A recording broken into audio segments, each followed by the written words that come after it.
Civilians में आप सभी का स्वागत है। पिछला क्लास में हमने वर्धन वंश के बारे में पढ़ा और आज हम लोग एक नया चैप्टर की शुरुआत कर रहे हैं और ये प्राचीन भारत इतिहास का एक अंतिम चैप्टर है। इसमें हम लोग दक्षिण भारत के बारे में पढ़ेंगे।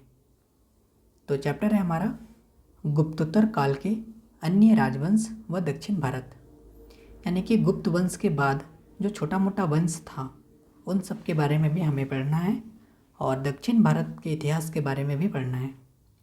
तो चलिए आज का क्लास स्टार्ट करते हैं। तो सबसे पहला है पाल वंश। तो गुप्तोत्तर काल के अन्य राजवंश निम्नलिखित हैं।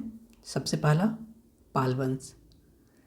तो पाल साम्राज्य की स्थापना 750 एडी में गोपाल नामक व्यक्ति ने की थी।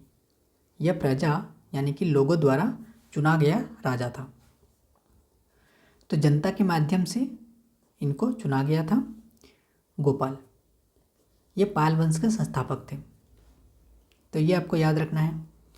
फिर गोपाल ने 20 वर्षों तक शासन किया, 20 साल तक, और 770 एडी में यानी कि ईस्वी में उसकी मृत्यु हो गई। यानी कि 770 में इसका मृत्यु हो गया। उसके बाद इसका बेटा हुआ धर्मपाल, ये शासक बनता है पाल वंश का। तो धर्मपाल राजा बना और धर्मपाल ने 810 ईस्वी तक शासन किया। धर्मपाल को राष्ट्रकूट राजा ध्रुव से पराजित होना पड़ा।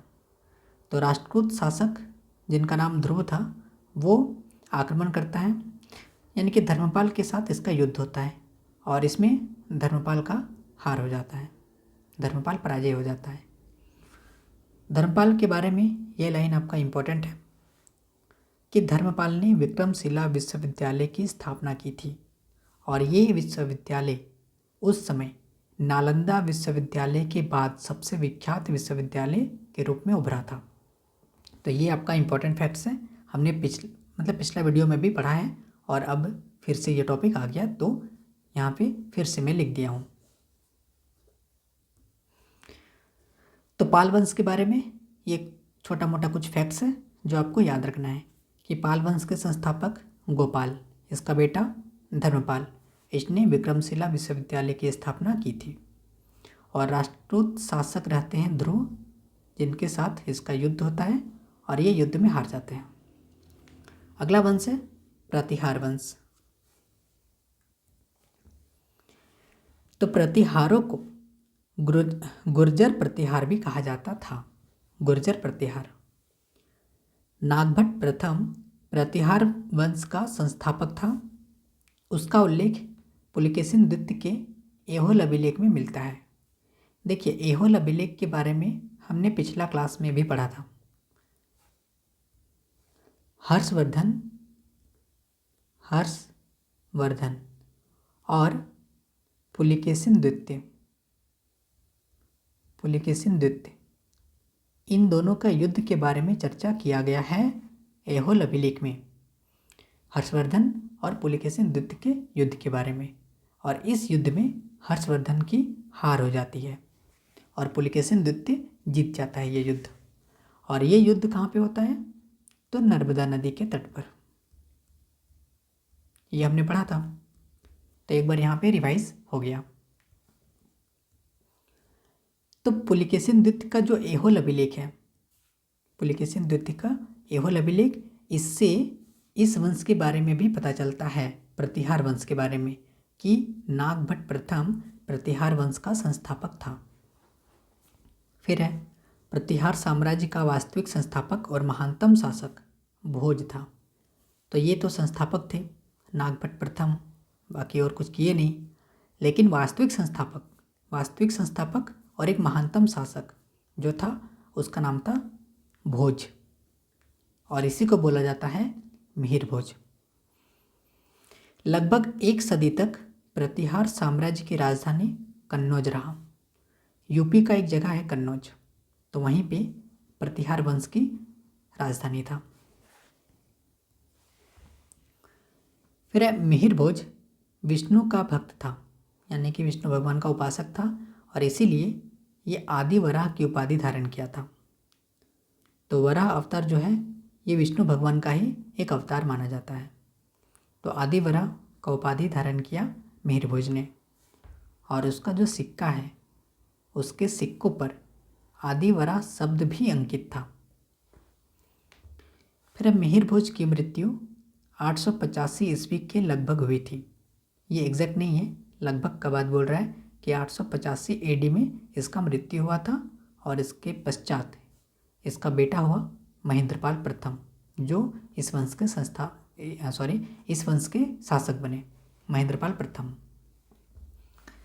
महेंद्रपाल के अभिलेख है कुछ काठियावाड़, पूर्वी पंजाब और अवध, ये सब जगह से प्राप्त हुआ है।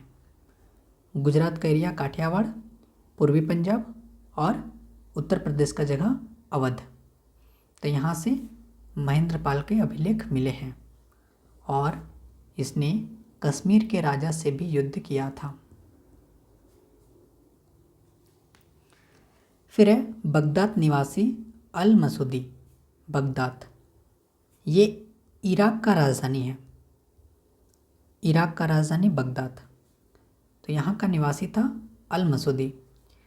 ये 915 से 916 ईस्वी में गुजरात की यात्रा की थी, यानी कि गुजरात के सैर करने के लिए आता है, और यहाँ आने के बाद अपना कुछ विवरण देता है, और उससे प्रतिहार वंश के बारे में जानकारी मिलती है। यानी कि इसके विवरण से प्रतिहार शासकों की शक्ति के बारे में, इसकी प्रतिष्ठा के बारे में और इनके साम्राज्य की विशालता के बारे में पुष्टि होती है। तो ये आपका इम्पोर्टेंट है, थोड़ा आपको याद रखना है कि अल मसूदी ये बगदाद के निवासी थे। ये भारत आए थे भारत घूमने के लिए, और भारत में भी कौन सा जगह, तो गुजरात का जगह। और जब ये गुजरात का सैर करते हैं तो इनका जो भी विवरण है उससे प्रतिहार वंश के बारे में हमें जानकारी मिलती है। फिर अल मसूदी ने गुर्जर प्रतिहार राज्य को अल जुजर कहा है। तो प्रतिहार राज्य को अल जुजर कहा है, और जुजर गुर्जर का विकृत रूप है। अल मसूदी राजा को बोरा कहता था, और बोरा आदिवरा का विकृत रूप है। तो ये सब कुछ फैक्ट्स हैं। उसके बाद 963 ईस्वी में एक राष्ट्रकूट राजा कृष्ण तृतीय ने उत्तर भारत पर आक्रमण करके प्रतिहार शासक को पराजित कर दिया, और 1018 एडी में महमूद गजनवी ने प्रतिहार शासक राज्यपाल को हराकर उसके विस्तृत क्षेत्र को लूटा।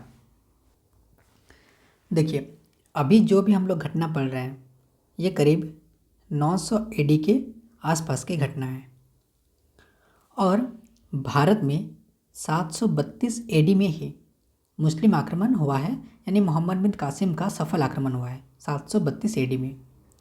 यानी कि अभी इसी के समकालीन अगर हम लोग बात करें, इसी काल में उत्तर भारत में तो मुस्लिम सत्ता स्थापित हो चुका है, मुस्लिम सत्ता स्थापित हो चुका है। और करीब 1018 एडी में एक मुस्लिम शासक रहते हैं महमूद गजनवी। तो ये इस वंश पे आक्रमण करते हैं, यहाँ के जो राजा रहते हैं राज्यपाल उसको हराते हैं, और इसके साम्राज्य को अच्छे से लूट भी लेता है।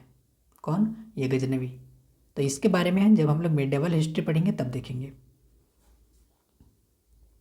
बस अभी इसी के समकालीन उत्तर भारत में मुस्लिम सत्ता स्थापित हो चुका है। सिर्फ आपको इतना कंसेप्ट दिमाग में रखना है। तो 963 एडी में क्या हुआ? राष्ट्रकूट राजा जिनका नाम था कृष्ण तृतीय, काफ़ी योग्य शासक थे ये उत्तर भारत पे आक्रमण किए, और यहाँ के जो राजा रहते हैं, यहाँ के शासक, उसको पराजित कर दिया। उसके बाद 1018 एडी में महमूद गजनवी भी यहाँ पे आक्रमण किया और पूरा का पूरा साम्राज्य को लूट लिया। तो ये था प्रतिहार वंश। एक बार समअप करते हैं हम लोग। तो प्रतिहार वंश को गुर्जर प्रतिहार भी कहा जाता है।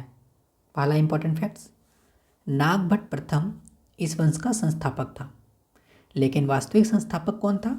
तो भोज या फिर मिहिर भोज, भोज या फिर मिहिर भोज। उसके बाद इसका राजधानी कहाँ पे था? तो कन्नौज। मिहिर भोज विष्णु एक मिनट, सॉरी। तो मिहिर भोज विष्णु भगवान का भक्त था और इसने आदिवरा की उपाधि धारण किया था। इसके सिक्कों पर आदिवरा शब्द अंकित था। उसके बाद मिहिर भोज का मृत्यु होता है लगभग 885 एडी में। उसके बाद इसका बेटा महेंद्रपाल प्रथम शासक बनता है। उसके बाद अल मसूदी जो बगदाद के निवासी रहते हैं वो गुजरात की यात्रा करने के लिए आते हैं और यहाँ के शासकों के जो भी शक्ति प्रतिष्ठा, इनका साम्राज्य विस्तार, ये सब के बारे में जानकारी देते हैं। उसके बाद 963 एडी में राष्ट्रकूट शासक जिनका नाम कृष्ण तीर्थ रहता है और ये आक्रमण करते हैं और प्रतिहार शासक को पराजित कर देते हैं। और फिर 10-18 एडी में मोहम्मद गजनवी का आक्रमण होता है, मोहम्मद गजनवी का, और ये यहाँ पे आक्रमण करते हैं। इस समय राज्यपाल का शासन रहता है, तो इसको हरा करके इस क्षेत्र को लूट लेता है अच्छी तरीके से। अब अगला वंश है राष्ट्रकूट वंश। तो राष्ट्रकूट वंश की स्थापना दक्कन में दंती दुर्ग ने की थी। ये एग्जाम में पूछा गया क्वेश्चन से। दंती दुर्ग, राष्ट्रकूट वंश की स्थापना दक्कन में यानी कि दक्षिण में किया था दंती दुर्ग ने। इसने आधुनिक सोलापुर जो कि महाराष्ट्र का एक जगह है और यहीं पे मायनीखेत या फिर मालखंड नामक एक जगह है जिसको राजधानी बनाया था। फिर एक गोविंद तृतीय और अमोघ वर्ष ये सबसे महानतम राष्ट्रकूट शासक थे। इन दोनों के बारे में आपको याद रखना है और कुछ फैक्ट्स हैं वो भी आपको याद रखना है। तो राष्ट्रकूट वंश के जो संस्थापक थे वो कौन थे? तो दंती दुर्ग। और इसने सोलापुर जो कि महाराष्ट्र का एक जगह है, वहीं पे एक जगह है मायनीखेत या फिर मालखंड, इसको अपना राजधानी बनाया। यहाँ पे 2 शासक होते हैं मेन, एक होते हैं गोविंद तृतीय, एक होते हैं अमोघ वर्ष। तो पहले अमोघ वर्ष के बारे में कुछ देखते हैं हम लोग। तो अमोघ वर्ष ने 68 वर्षों तक शासन किया। 68 वर्षों तक वह एक उच्च कोटि का लेखक था। अमोघ वर्ष का पौत्र यानी कि इसका पोता इंद्र तृतीय ने राष्ट्रकूट वंश को पुनर्जीवित किया था। किस प्रकार से किया था? तो इंद्र तृतीय ने 915 एडी में प्रतिहार शासक महिपाल को पराजित किया और कन्नौज को जीत लिया था। इस प्रकार से देखिए इंद्र तृतीय यहाँ पे, और हम लोग जो अभी ऊपर में पढ़े वो कृष्ण तृतीय था। कृष्ण तृतीय 963 एडी में आक्रमण करता है और ये इंद्र तृतीय ये 915 में आक्रमण करता है। तो ये थोड़ा सा आप ध्यान में रखिएगा। उसके बाद है राष्ट्रकूट वंश का अंतिम प्रतापी राजा कृष्ण तृतीय था। यह अंतिम था और काफ़ी योग्य भी था। कृष्ण तृतीय ने तंजौर के चोल शासक के विरुद्ध सैनिक अभियान किया। देखिए चोल वंश के बारे में हम लोग पढ़ेंगे बाद में।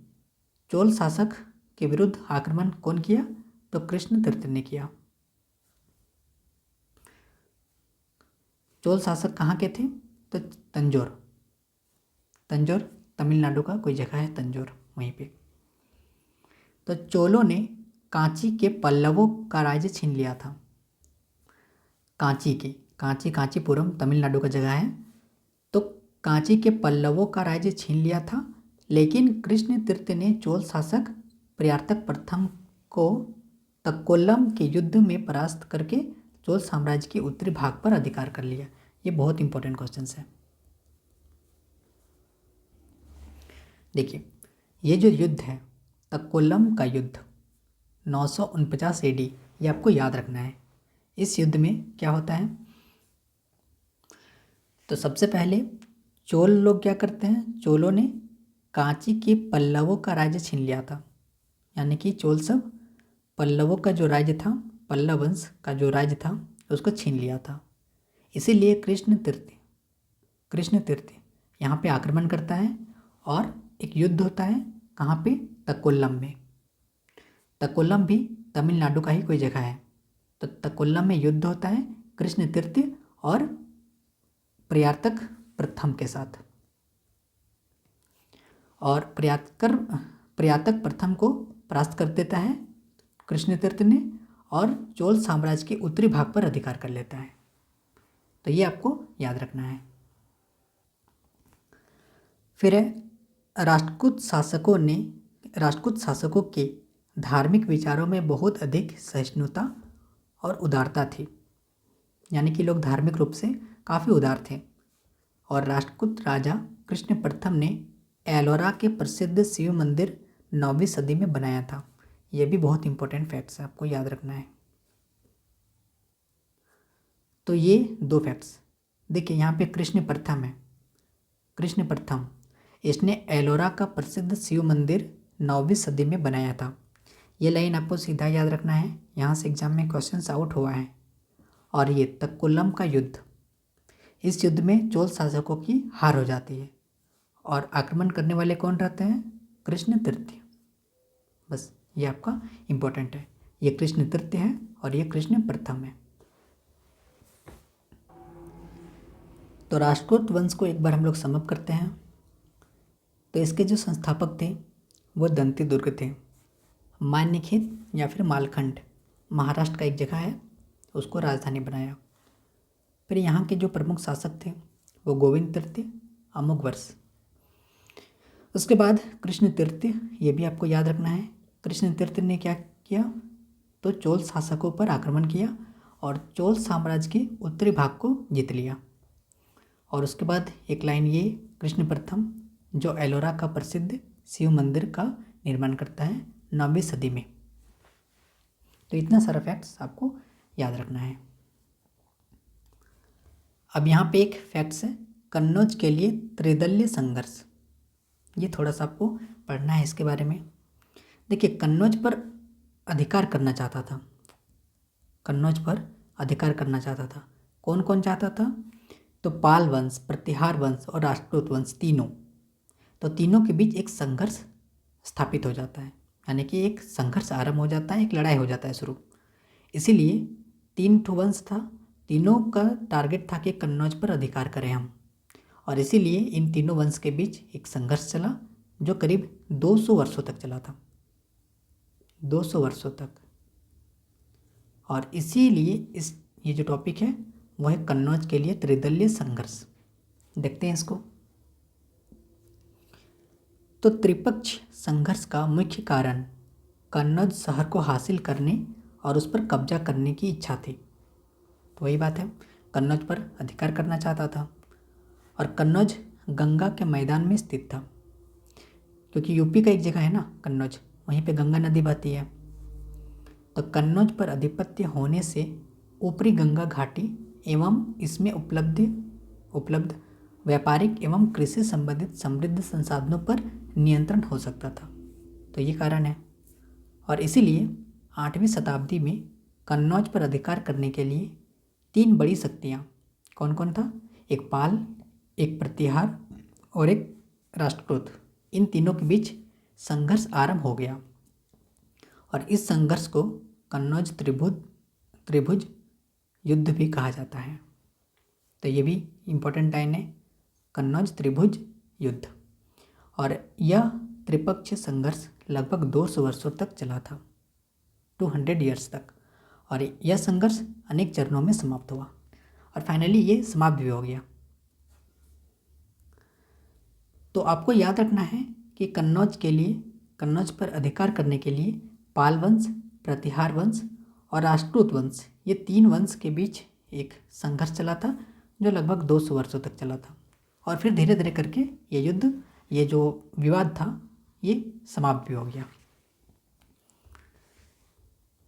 तो चलिए, एक टॉपिक हमारा यहाँ पे फिनिश होता है, गुप्तोत्तर काल हमारा फिनिश होता है। अब हम लोग दक्षिण भारत के इतिहास की ओर प्रवेश करते हैं। अब हम लोग को पढ़ना है दक्षिण भारत।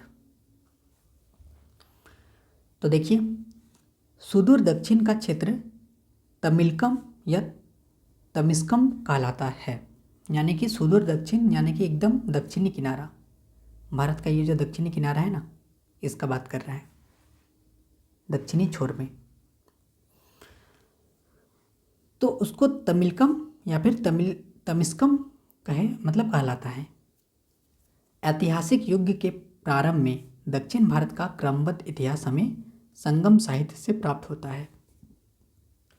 सीधा सीधी संगम साहित्य से हमें दक्षिण भारत का एक क्रमबद्ध इतिहास के बारे में जानकारी मिलती है। संगम, संगम का अर्थ होता क्या है? संगम साहित्य ना, तो संगम का अर्थ होता है तमिल कवियों का संघ अथवा परिषद। और ये जो कवि हैं, तो इन्हीं कवियों द्वारा तमिल साहित्य रचा गया था, जो संगम साहित्य के नाम से प्रचलित हुआ। तो यही है तमिल कवियों का जो संघ है, और इनके द्वारा जो रचा गया जो साहित्य है, वही है संगम साहित्य। और संगम साहित्य का संकलन 9 खंडों में उपलब्ध है। संगम काल के बारे में हमें संगम साहित्य के अलावा अन्य स्रोतों जैसे कि स्ट्रैबो, पेरिप्लस ऑफ द इथेरियन सी, ये कोई अज्ञान कौन लिखा इसके बारे में अभी तक पता नहीं चला है, इसीलिए अज्ञात लिखा मिलता है इसके रचनाकार के बारे में, अगर हम लोग जानने की कोशिश करें तो। फिर प्लिनी, फिर टॉलेमी आदि की रचनाओं से भी जानकारी मिलती है। तो ये सब कुछ रिसोर्सेस है जिससे हमें संगम साहित्य के बारे में पता चलता है, संगम काल के बारे में पता चलता है। तो ओवरऑल आपको 2 फैक्ट्स यहाँ पे याद रखना है।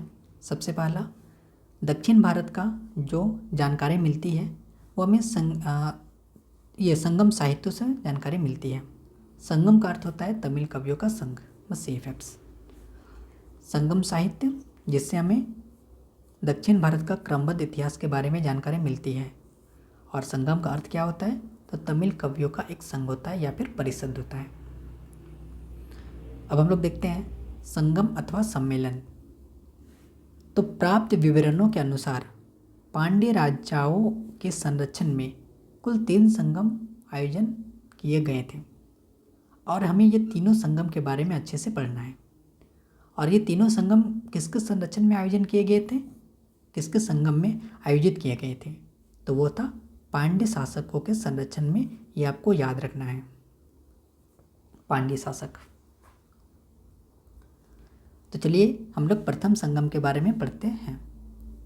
बहुत ज़्यादा नहीं, कुछ कुछ फैक्ट्स आपको याद रखना है इसमें बस। तो संगम अथवा सम्मेलन के अंतर्गत तमिल कवि एवं विद्वान एकत्रित होते थे। देखिए संगम है तो संगम में यही होगा, जितना भी तमिल कवि सब है उसका आपस में एक सम्मेलन होगा, और कुछ कुछ जितना भी साहित्य है वो सब लिखा जाएगा। तो तमिल कवि अथवा विद्वान एकत्रित होते थे और अपनी रचनाएं संगम के सामने प्रस्तुत करते थे। बस यही है संगम, और कुछ नहीं है। फिर प्रथम संगम पांड्य राजाओं की राजधानी मदुरै में अगस्त ऋषि की अध्यक्षता में आयोजित किया गया था। अब देखिए कोई सम्मेलन हो रहा है, तो सम्मेलन में बहुत सारे यहाँ पे तमिल कवि सब आ रहे हैं, यानी कि बहुत सारे हैं, तो इनमें से कोई ना कोई अध्यक्ष तो होंगे ना, तो वही अध्यक्ष प्रत्येक सम्मेलन में आपको मिलेगा। तो प्रथम सम्मेलन में जो अध्यक्ष थे वो थे अगस्त ऋषि। और ये सम्मेलन कहाँ पे हुआ था? तो पांड्य राजाओं की राजधानी मदुरै में। प्रथम संगम में सदस्यों की कुल संख्या कितनी थी? 549, यानी कि 549। और इस संगम में 4499 लेखकों ने अपनी रचनाओं को प्रकाशित करवाने की आज्ञा प्राप्त की थी। यानी कि इतना सारा लेखकों ने अपनी रचनाओं को यानी कि प्रकाशित करवाने के लिए रिक्वेस्ट किया था। और प्रथम सम्मेलन 89 पांड्य राजाओं के संरक्षण में हुआ, जो 4400 वर्षों तक चला। तो ये था प्रथम सम्मेलन। इसमें आपको याद क्या रखना है? तो याद यही रखना है कि प्रथम सम्मेलन पांड्य राजाओं की राजधानी मदुरै में हुआ था। राजधानी याद रखना है मदुरै में। अध्यक्षता किसने किया था? अगस्त ऋषि ने। इतना आपका मेन इंपॉर्टेंट है। बाकी सदस्य पढ़ लीजिए, 549। प्रथम सम्मेलन में कुल सदस्य इतना था, बस खूब से खूब इतने आपको याद रखना है। अब है द्वितीय संगम। तो द्वितीय संगम कपाटपुरम में आयोजित किया गया था, और इस संगम की अध्यक्षता अगस्त ऋषि ने की थी। तो इसकी भी अध्यक्षता अगस्त ऋषि ने किया। फिर इस संगम में 37 रचनाकारों ने अपनी रचनाओं को प्रकाशित करवाने की आज्ञा प्राप्त की। फिर द्वितीय संगम 59 यानी कि 59 पांड्य राजाओं के संरक्षण में हुआ। यह संगम भी अत्यधिक लंबी अवधि तक चला था।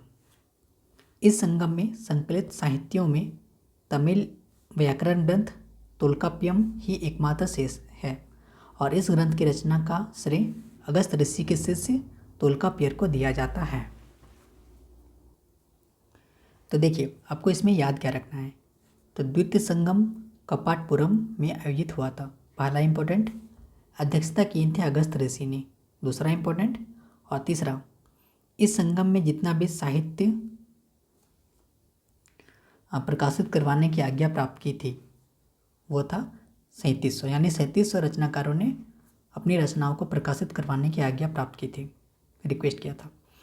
और ये आपका याद रखना है कि तोल्काप्पियर के द्वारा रचित है।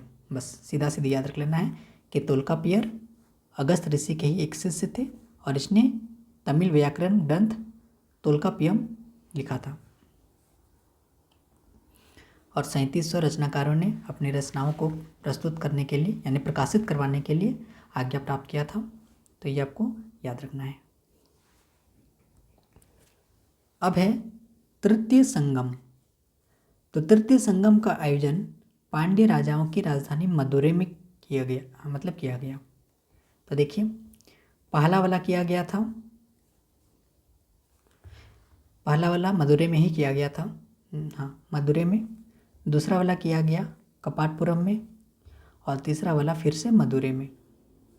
और इस संगम की अध्यक्षता नकियरर ने की थी। तृतीय संगम में 449 कवियों को उनकी रचना प्रकाशित करने की आज्ञा मिली, यानी कि 449 कवियों को जो भी उसका रचना था उसको प्रकाशित करने के लिए आज्ञा मिल चुका था। और यह संगम 1850 वर्षों तक चलता रहा। और तृतीय संगम में संकलित की गई रचनाओं में 49 वर्तमान में भी उपलब्ध है। और तृतीय संगम को 49 पांड्य शासकों का संरक्षण मिला। तो ये है तृतीय संगम। तो इसमें भी आपको वही सा फैक्ट्स याद रखना है जो शुरू के 2 फैक्ट्स हम लोग याद रखें। देखिए ये टेबल आपको याद रख लेना है शॉर्ट में, बस ये टेबल सब एक जगह लिखा हुआ है कि प्रथम सम्मेलन अध्यक्षता किसने किया, अगस्त ऋषि ने। दूसरा वाला भी अगस्त ऋषि ने और तीसरा वाला नकियरन ने। संरक्षक बात बोले तो तीनों का तीनों पांड्य शासकों के संरक्षक में ही आयोजन किया गया था, तीनों सम्मेलन। स्थल का बात करें तो प्रथम मदुरै में, दूसरा कपाटपुरम में और तीसरा मदुरै में। फिर सदस्यों की संख्या तो पहला में 549, उसके बाद बीच वाला 4 तो काट दीजिए तो 49 और 49 में 5 को 1 माइनस कर दीजिए तो 49। तो ये आपका इजी है याद रखने के लिए ये टेबल। तो 549 4 हटा देने से 59 और 5 में 1 माइनस कर दीजिए लेफ्ट में तो 49। तो ये सीक्वेंस आपको याद रह जाएगा। और मदुरै कपाटपुरम मदुरै और तीनों का तीनों संरक्षक में पांड्य शासक, अध्यक्ष में अगस्त ऋषि फिर नकियर। इतना सारा फैक्ट्स आपको याद रखना है। अब संगमकालीन कुछ महाकाव्य हैं, इसके बारे में थोड़ा देख लेते हैं। तो शिल्पादिकारम, इसका जो रचनाकार है वो है इलंगो आदिगल। देखिए नाम थोड़ा सा उटपटांग लग सकता है क्योंकि लंबा नाम है। और यहाँ पे आपको मीन्स नहीं लिखना है, आपको एग्ज़ाम में ऑप्शन रहेगा, ऑप्शन हिट करना है। इसीलिए अगर आपको मतलब कुछ पॉइंट को पकड़ के कैसे भी करके याद रख लीजिए, थोड़ा मोड़ा फैक्ट्स भी याद रखेंगे तो भी चलेगा। जैसे कि यहाँ पे शिल्पादिकारम और यहाँ पे इलंगो आदिगल। तो यहाँ पे ये वर्ड को पकड़ लीजिए लंगो, यानी कि कुछ लंबा जैसा साउंड आ रहा है, लंबो, लंबी, लंबा ऐसा करके। और यहाँ पे है शिल्पादिकारम, तो शिल्पा से टी पकड़ लीजिए, वो लंबी है। तो इस प्रकार से आप इसको एक कनेक्शन के ज़रिए याद रख सकते हैं। पूरा नाम याद ना भी रहे तो भी कोई दिक्कत नहीं है, आपको यहाँ पे मीन्स नहीं लिखना है, एग्ज़ाम में ऑप्शन रहेगा, ऑप्शन हिट करना है। इसका विषय है कि यह एक प्रेम कथा पर आधारित महाकाव्य है। इस महाकाव्य के नायक कोवलन और नायिका कनग्गी है। तो ये थोड़ा बहुत विषय है, इसके बारे में भी आपको याद रखना है। तो कोवलन और कनग्गी, नायक कौन है? कोवलन, और नायिका कौन है? कनग्गी। उसके बाद है मणि मेखले। इसका जो रचनाकार है वह ये है शीतलेश तनार। हाँ, शीतलेश तनार, थोड़ा लंबा नाम है, और लंबा नाम आपको पूरा याद नहीं रखना है। इस प्रकार से याद रख लीजिए, मणि ले, तो कोई मणि लेगा तो सीधा सीधी ले लेना चाहिए, तो सीधा सीधी ले लेना चाहिए, तो शीत ले, सीधा ले, सीधा ले, शीत ले, बस इतने पकड़ लीजिए, एग्ज़ाम में आपको ऑप्शन हिट हो जाएगा। तो मणि मेखले, शीतलेश तनार। इसके विषय के बारे में बोलें तो इस महाकाव्य की नायिका मणि मेखले के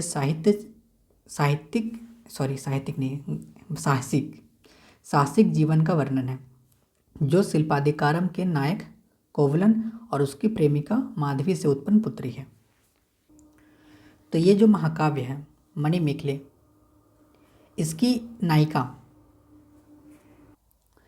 तो इसकी नायिका का कुछ जीवन के बारे में, कुछ साहसिक जीवन के बारे में वर्णन किया गया है, और ये शिल्पाधिकारम के नायक कोवलन और उसकी प्रेमिका माधवी से उत्पन्न पुत्री है। तो पढ़ लीजिएगा इसको भी।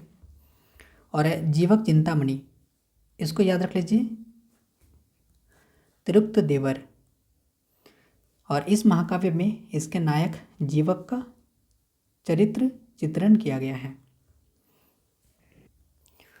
तो इसको सबसे पहले ये याद रखिए, जीवक चिंतामणि, तो मणि अगर रहेगा, देखिए मणि है, ऊपर में भी मणि मेखले हैं, तो वहाँ पे मणि ले, यहाँ पे ले, यहाँ पे ले से याद हो जाएगा। यहाँ पे है जीवक चिंतामणि, तो जिसके पास मणि रहेगा उसका कोई चिंता भी नहीं रहेगा, और वो अपना अलग तेवर में रहेगा। तो तेवर को पकड़ के देवर याद रख के इस लाइन को आप याद रख सकते हैं, इस वर्ड को आप याद रख सकते हैं। तो ये छोटा मोटा कनेक्शन है इस लंबा लंबा नाम को याद रखने के लिए। उसके बाद एक टेबल और है, और इसमें भी वही सब बात है लगभग। इसमें सीधा सीधी आपको संगम साहित्य का रचनाकार के साथ याद रख लेना है। तो तोल्कापियम, तोल्कापियर सीधा याद हो जाएगा। फिर तिरुक्कुरल या कुरल, इसका तिरुवल्लुवर सिमिलर नेम है, ये भी याद हो जाएगा। फिर आहनानुरु, इसका है रुद्र शर्मन, इसको याद रखना पड़ेगा। तो एक ये आपको याद रखना पड़ेगा। उसके बाद है मरुगुरुपादे, इसका जो रचनाकार है वह है नक्कीरर। तो मरुगुरुपादे का जो रचनाकार है नक्कीरर, इसको याद रख लीजिए कैसे भी करके। फिर है शिल्पाधिकारम, इसका रचनाकार इलंगो आदिगल, तो शिल्पा लंबी है, ऐसा याद रख सकते हैं, लंबी, लॉन्ग। फिर है मणि मेखले, तो इसको याद किए हम लोग, मणि को सीधा सीधे ले लेना चाहिए। फिर है जीवक चिंतामणि, अगर जीवक मतलब पैसा रहेगा, मणि रहेगा, चिंता नहीं होगा, और अपना अलग तेवर रहेगा, तो तेवर से देवर। तो कुछ लिंक हो गया, और एक दो फैक्ट्स आपको, तीन सीधा सीधे याद रखना पड़ेगा, एक ये, बस यही दो फैक्ट्स, ये दो। तो ये दो अपने मेहनत से आप इसको याद रख लीजिए कैसे भी करके। बाकी तो ये तीनों लिंक हो गया, और ये सिमिलर नेम है, याद हो जाएगा। अब है तमिल क्षेत्र में पहाड़ी प्रदेशों के लोगों के मुख्य स्थानीय देवता मुरुगन थे, और मुरुगन आरंभिक मध्यकाल में सुब्रमण्यम कहलाने लगे। तो ये देवता का बात बोला है, मुरुगन है, आपको याद रखना है। यानी कि तमिल क्षेत्र में जो पहाड़ी प्रदेश के लोग रहते थे, उसका जो स्थानीय देवता होता था उसका नाम है मुरुगन। अगला टॉपिक है दक्षिण के प्रमुख राज्य। तो देखिए, ईसा पूर्व 4वीं सदी में उत्तर तथा दक्षिण के बीच सांस्कृतिक और आर्थिक संबंध स्थापित हुए। फिर अशोक के अभिलेखों में साम्राज्य की सीमा पर बसने वाले चोलों, पांड्यों, केरल पुत्रों और साहित्य पुत्रों का उल्लेख है, जिनमें साहित्य पुत्रों की पहचान अभी तक स्पष्ट नहीं हो पाई है। इनमें से 3 राज्यों चोल, चेर, पांड्य ने सत्ता स्थापित की और हमें यही 3 के बारे में पढ़ना है। चोल के बारे में, चेर के बारे में और पांड्य के बारे में, ये 3 के बारे में। और मेगास्थनीज ने पांड्य प्रदेश की चर्चा अपनी रचना इंडिका में भी की है और उसके अनुसार यह क्षेत्र मोतियों के लिए प्रसिद्ध था। ये आपका इंपॉर्टेंट लाइन। मोतियों के लिए प्रसिद्ध कौन सा क्षेत्र था? तो पांड्य प्रदेश, आपको याद रखना है। इसकी चर्चा कहाँ मिलती है? तो मेगास्थनीज का जो पुस्तक है इंडिका, उसमें मिलती है। फिर मेगास्थनीज के अनुसार पांड्य राजा का शासन स्त्री द्वारा संचालित था, यानी कि ये मातृसत्तात्मक समाज था, जिससे यह लक्षित होता है कि पांड्य समाज में कुछ मातृसत्तात्मक प्रभाव था। तो यह है इंट्रोडक्शन दक्षिण भारत के कुछ राज्यों के बारे में जो हमें पढ़ना है। तो देखिए, दक्षिण भारत के प्रमुख राज्य में हम लोग को पढ़ना है चोल के बारे में, चेर के बारे में और पांड्य के बारे में। पांड्य प्रदेश की जो चर्चा की गई है वो मेगास्थनीज ने किया है अपनी पुस्तक इंडिका में, और ये क्षेत्र मोतियों के लिए प्रसिद्ध था। ये आपका इंपॉर्टेंट है, पूरा का पूरा लाइन आपको याद रखना है। और ये जो पांड्य वंश था, पांड्य वंश एक स्त्री यानी कि मातृसत्तात्मक समाज था, मातृसत्तात्मक। तो ये आपका इंट्रोडक्शन है। अब बाकी इसके बारे में पांड्य वंश, फिर चोल और फिर चेर, ये सब के बारे में हमें पढ़ना है, बट इसको हम लोग कल के क्लास में पढ़ते हैं। आज का सेशन हम लोग यहीं तक रखते हैं। कल एक बार हम लोग चीज़ों को समअप करेंगे, रिवाइज करेंगे और फिर अगला टॉपिक स्टार्ट करेंगे। तो आज का वीडियो देखने के लिए थैंक यू।